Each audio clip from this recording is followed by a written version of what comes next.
خبر شامل کرتے رہے نالا خرد سے، جہاں سے ہمارے نمائندے راؤ وسیم گوہر کی رپورٹ کے مطابق مدرسہ جامعہ فاروق اعظم ممتاز پارک نالا خرد میں عالمی محفل حسن قرات منعقد کی گئی۔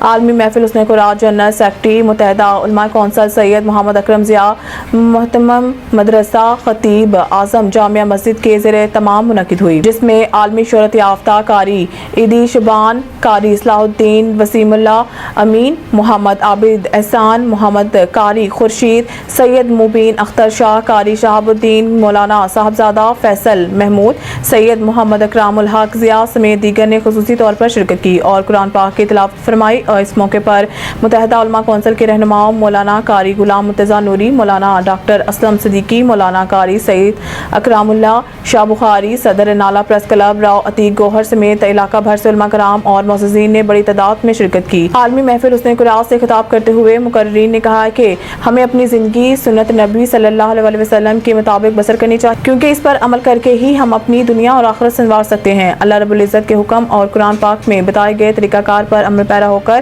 مسلمان پوری دنیا میں عزت اور وقار حاصل کر سکتے ہیں، اور ان باتوں پر عمل کرنا آج ہم پر لازم ہو چکا ہے۔